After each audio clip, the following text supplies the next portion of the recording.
Do you know what will happen to your money if you pass away? Well, that's what we're going to talk about in episode 82 of the Atlas Annuity Podcast. Hi, everyone. This is Marty Becker, owner and founder of Atlas Financial Strategies in St. Louis, Missouri, where we specialize in safe money retirement planning. In today's episode, we're going to talk about the importance of having a beneficiary named for all of your financial accounts. Now, for every account that you have out there, you should have either an individual or a trust named as a beneficiary. The vast majority of people in this country probably would not be able to track down their beneficiary form if they really needed it. So, what I want to encourage everyone to do who listens to this podcast is to check every account that you have and then even go beyond that and get a physical copy of your beneficiary form. Now, you can do this by contacting, the most direct way to do it would be by contacting the institution that holds the account, because they can check to see, number one, if you have a beneficiary listed, and number two, actually send you a physical copy of it, whether email attachment or a physical form through the mail. So the accounts that you're going to want to check to make sure you have someone named are things like your IRAs and your Roth IRAs, 401ks or 403s or 457s through your employers or ex-employers, bank accounts and CDs, non-qualified brokerage accounts through places like Fidelity or Schwab, annuities, life insurance policies, especially defined benefit pension plans, and then things like car titles or property deeds. You want to make sure that you have a TOD or a transfer on death listed on those titles. Like if you look at my car titles, you will see my name, my wife's name, and then TOD to another person. That way, there is no question of who that property or that money is supposed to go to, because you do not want to count on just naming someone in a will, maybe a trust, but if the money doesn't get to the trust, it doesn't matter. So the beneficiary form will trump everything else. So we're going to look at some real life case studies here and kind of show you what happened in these cases. And they did not turn out well for the people who believed were entitled to the money, or even that the deceased believed the money was supposed to go to. So we're going to look at three different court cases here. The first one is Herring versus Campbell, which goes all the way back to August of 2012, where some stepchildren were disinherited because the beneficiary form was not updated. So here are the facts of the case. So John Hunter worked for Marathon Oil Company and participated in their qualified retirement plan. The plan allowed him to name a primary and a secondary, also known as a contingent, beneficiary. He named his wife Joyce as primary beneficiary, but he did not name a contingent beneficiary. Kind of a big mistake. After Joyce died in 2004, he did not update his plan beneficiary. John later died in 2005. So, because he died without a living primary or contingent beneficiary, his plan defaulted to one of the five beneficiaries in the following order. Number one, surviving spouse. Number two, surviving children. Number three, surviving parents. Number four, brothers and sisters. And then number five, finally, his estate. Now, because his wife was already deceased, the plan's next default beneficiary was his surviving children. But John did not have any biological or legally adopted children, but he did have two stepsons, Stephen and Michael Herring. The employer plan administrator, Eileen Campbell, she was the one who was being sued, looked into whether his two stepsons should inherit the funds, which totaled more than $300,000. However, she decided that his stepsons were not his children because they were not his biological children and he never adopted them. Okay, so a little bit of a technical error here and a technical gray area. But under the terms of the plan, because Hunter's wife had predeceased him, he had no biological or legally adopted children, and he had no surviving parents. So the plan distributed the funds to the next category of default beneficiaries, which were his six brothers and sisters. Now, the stepsons later challenged the distribution, arguing that they were Hunter's children and should have gotten the money. They cited the fact that he referred to them as his beloved sons in his will. Now, what did I just say about the will? It's a piece of paper. Okay. That's about all it's good for.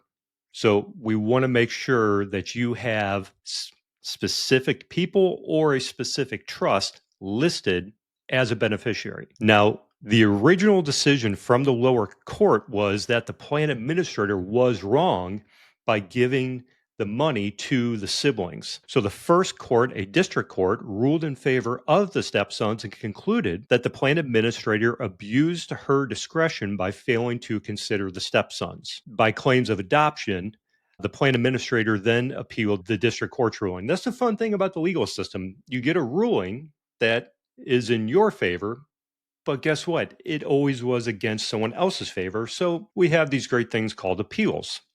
The appeal court reverses the lower court decision and the stepchildren are disinherited. So the Court of Appeals reversed the lower court's ruling and agreed that stepchildren are not children who were entitled to the retirement plan assets. This is a big one. People have these accounts. Maybe you've had them for 10, 20, 25, 30 years, and you did list a beneficiary.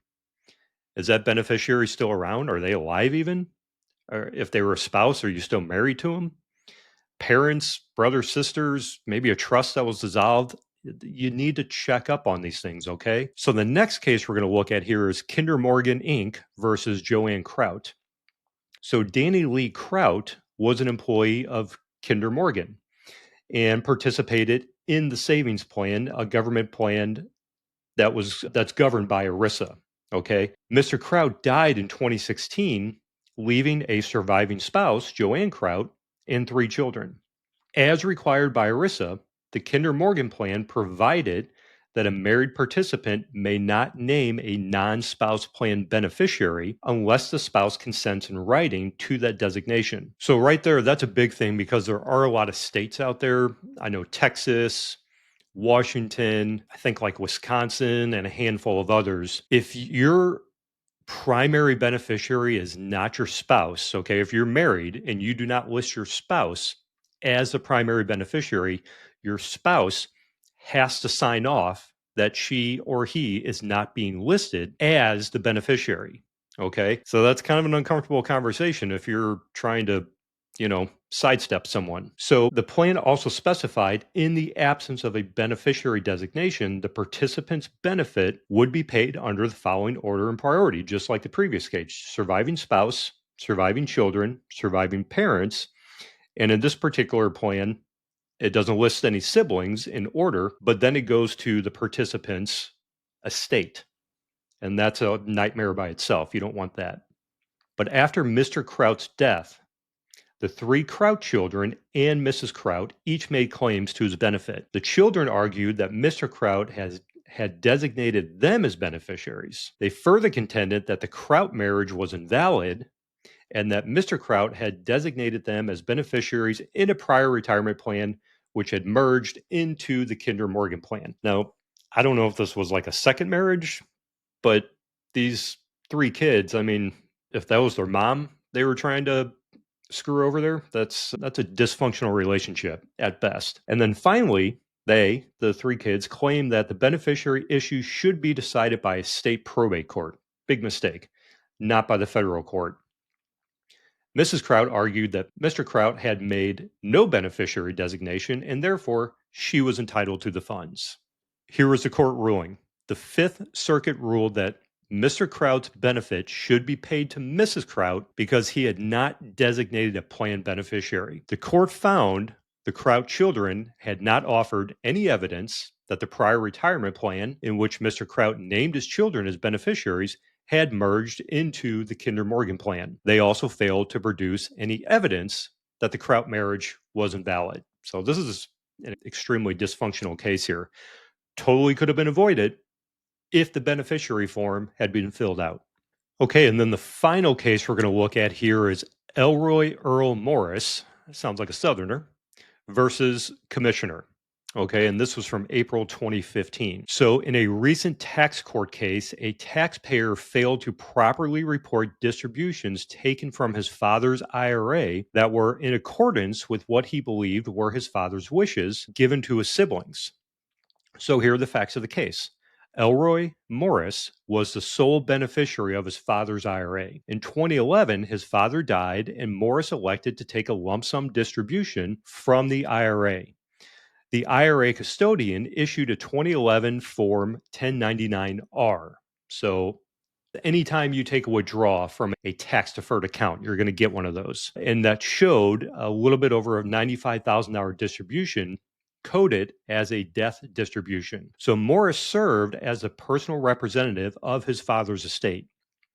Implementing what he believed to be his father's wishes, he issued checks in July of 2011 to two of his siblings in the aggregate amount of $37,000. These funds came from the IRA distribution that he took in his name. Morris secured assistance from a local law firm in settling his father's estate. Now, I feel kind of bad for this guy because he was trying to do the right thing and split the money up with his siblings, even though he had no legal obligation to do that because he was the sole listed beneficiary. A paralegal did most of the work for Morris with regard to his father's estate.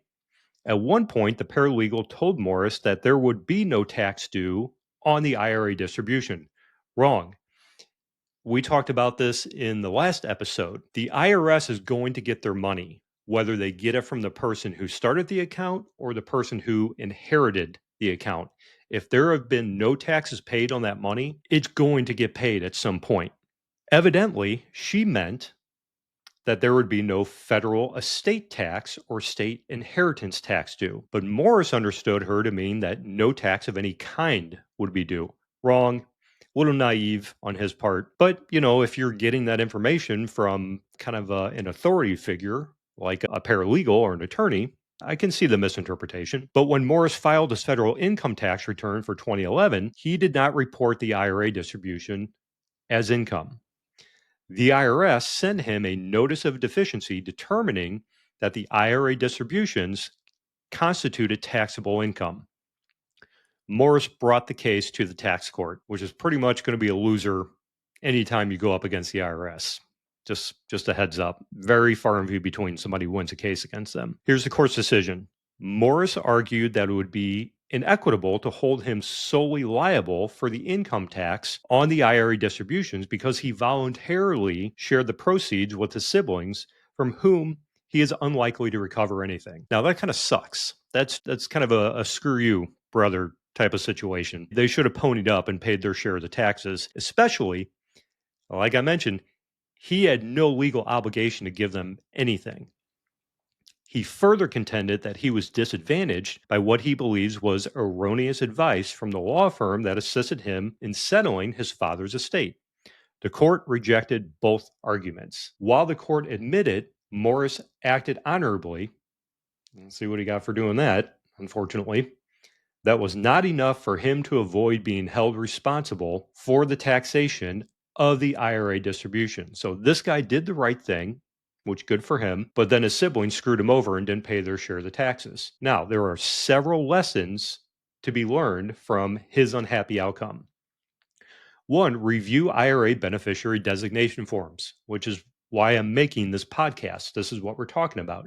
This whole court case could have been avoided if the IRA owner, Morris's dad, had reviewed the beneficiary forms and updated all three of his children to be equal primary beneficiaries. Number two, consider a disclaimer.